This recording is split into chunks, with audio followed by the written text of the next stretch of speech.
Welcome to on-demand instructions video about the strategies in organizing ideas in a text. This presentation is based on the Common Core standards in literature. We will cover Common Core Literature Standard 3 to analyze how the author unfolds an analysis or series of ideas or events, including the order in which the points are made, how they are introduced and developed, and the connections that are drawn between them. Here we're going to define the different types of organizational strategies for text, find out when each type of organization is useful, and learn to identify these organizational strategies in a text. Based on previous discussions, we already know that texts have a main idea and several supporting ideas. However, the main and supporting ideas can be arranged in different ways in a text. We also know that transitions can be used to indicate relationships between ideas and tell us how the ideas of a text are linked. Writers can organize ideas in a text in different ways. The general to specific organization begins with a general statement, followed by specific examples.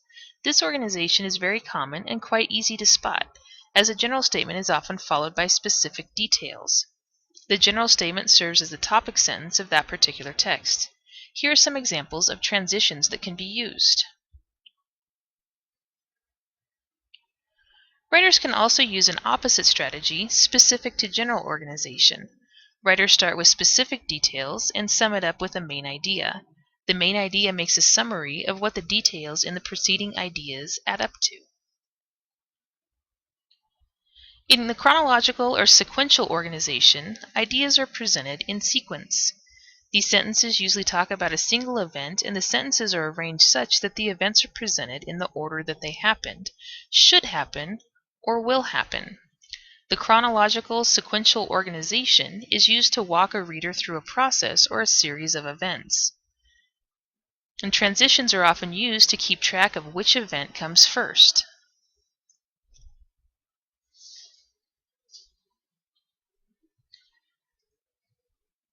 The cause and effect organization divides text into two parts. It may start with the clause and then list the subsequent effects. It may also start with the effects and proceed to give the clauses. Either way, it explains the reasons behind events and also the results of certain factors. Phrases which indicate that they are arranged in a cause and effect organization can sometimes have the following indicators.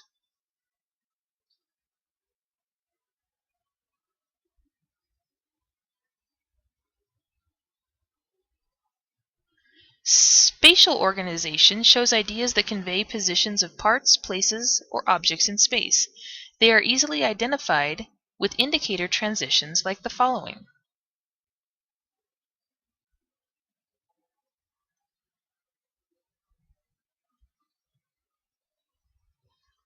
The analysis or classification organization organizes ideas in terms of parts, functions, or types of a thing.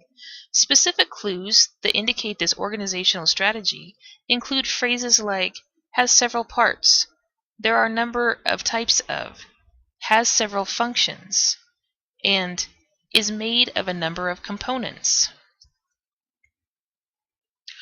Order of importance organizes ideas in terms of how relevant or important they are in supporting the main idea.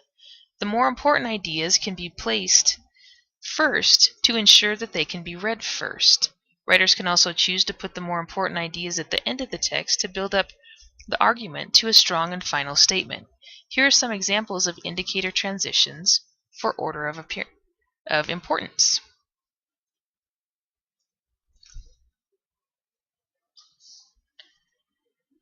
Comparison and contrast organization shows similarities and differences between two or more things. Comparison and contrast can be organized in two ways.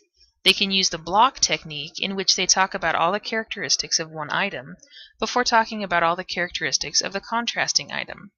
They can also use the point-by-point technique, comparing each item's characteristic with their counterparts before moving on to the next characteristic. Indicator transitions exist for both comparison and contrast. Contrast transitions contain a characteristic that is different from the characteristics given in the previous idea. Now let's examine examples of each type of organizational strategy shown. In the general to specific organization, the first sentence is the generalized topic sentence, while the succeeding sentences are specific details. Indicator transitions such as for example and also are present. In the specific to general organization, the first three sentences contain specific details. The generalized topic sentence comes at the end, summarizing what the specific details have been saying. In the chronological sequential organization, sentences are arranged according to which events happened first. In this example, the transitions first, then, next, after, and now are used to denote the position of the ideas in time. For cause and effect, the first statement contains the indicator phrase, will have impacts, which signifies that the sentence is a cause which will be followed by effects in the next statements. The paragraph starts with the cause and proceeds to show the effects of that particular cause. In spatial organization, the phrases on the desktop, beside that, in the top drawer, and in the bottom drawer specify the relative positions of objects in relation to the desk. This example of the analysis classification organization shows that the part of a Greek monster known as the chimera. The indicating phrase is contains several parts, followed by a description of those parts. In this example of order of importance organization, the details are arranged from the least to most important. The transitions in addition and most importantly indicate this, and the overall effect is that the paragraph has a strong and emphatic final point. Finally, this example of comparison and contrast shows a point-by-point contrast and first points out the characteristic of women and then contrasts it with the equivalent characteristic in men. It uses contrast transitions like on the other hand and unlike. Let's practice identifying multiple organizational strategies in a sample paragraph. Can you identify the organizational strategies in this paragraph? It begins with a general statement, then proceeds to support it with specific details, so it's general to specific. The supporting sentences about ways in which global warming can wreak havoc show that the general statement is the cause and the supporting sentences are effects. Transitions such as also and last but not least show that the supporting sentences are organized by order of importance, with the most important detail being placed in the final sentence. And let's try another paragraph. Here, not only does the paragraph describe the parts in an analysis classification organization, it also tracks their position in a spatial organization.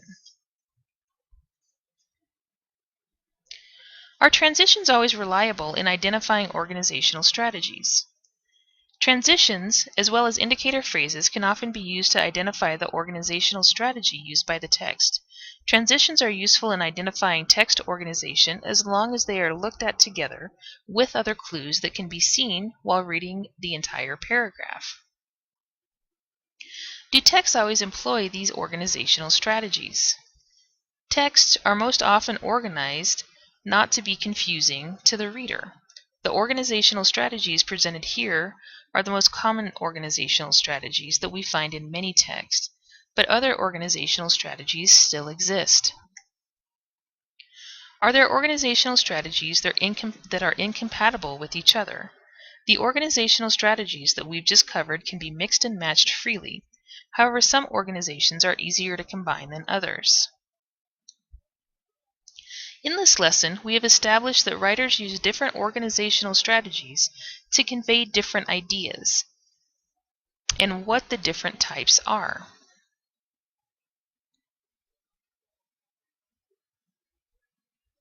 For further reading, try using the online resources for organizational strategies from these websites. Don't forget to check back at www.ondemandinstruction.com for more instructional videos, podcasts, and materials. We update the site weekly.